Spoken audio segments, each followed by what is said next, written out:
Hi, my fellow crafty creators. I have gotten, I'm Jen, and with Ritzy Custom Designs, I have gotten a lot of questions on how to prevent fraying. My number one rule I kind of stick to is Dollar Tree mesh. If you're looking for frays, excuse me, that's the way to go. This wreath was one of the first ones I ever made using Dollar Tree mesh. At the time, I didn't have a wood burning tool, which is what I use to cut all of my mesh. I honestly don't think it would have made a huge difference with the Dollar Tree mesh. You can see the difference. I prefer to get my mesh from Hobby Lobby, Joann's, Michael's. I like the Polypro ribbon mesh. It is weatherproof, so you can put your creations outside and not worry about them fading from the sun, the rain ruining them. I love the weatherproof and the Polypro.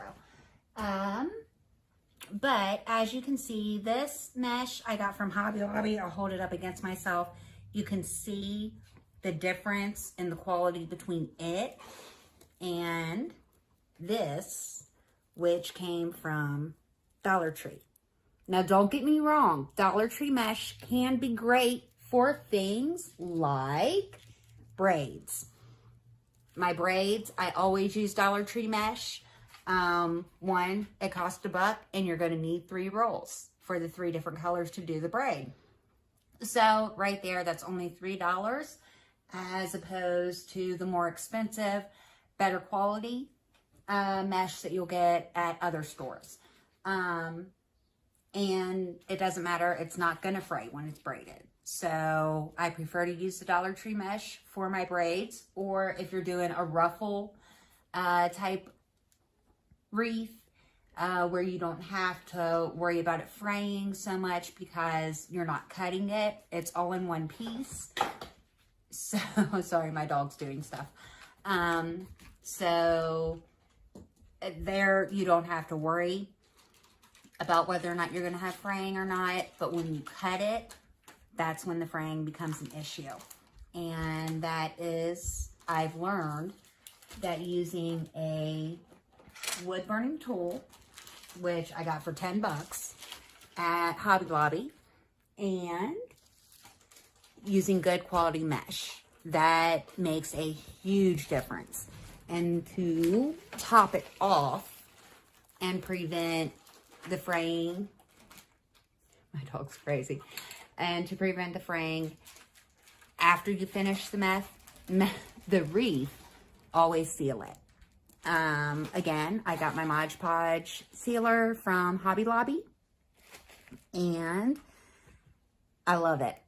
It dries clear and with a gloss to it, so it makes your projects that much more shiny and that much more eye-catching. So,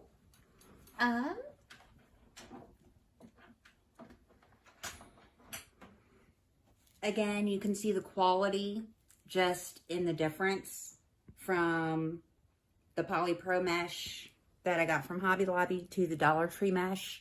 And again, Dollar Tree mesh is great for certain projects and for certain things, but fraying is going to be a problem. And so my number one rule, get quality mesh, and it will cost a little bit more, but it's worth it. If you're going to do something, do it right. And to use the wood burning tool when cutting it. That really cuts down on the fraying.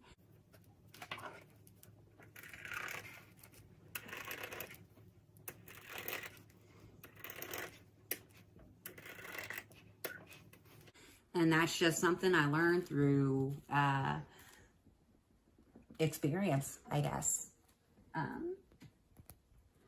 Okay, so today I've had a couple people asking how I do the crosses, which of course you can see. It's gonna stick. This one I did for my mom, and this one I just did. which I need to give this to my mom. But it is the mermaid petal, and this is the bunny ear petal. Let's see. So I just found out that the man who was ordained by his mom to marry my husband and myself, I just found out has become a pastor of his church. I'm going to make him a cross. I think he deserved it. So I'm going to get started.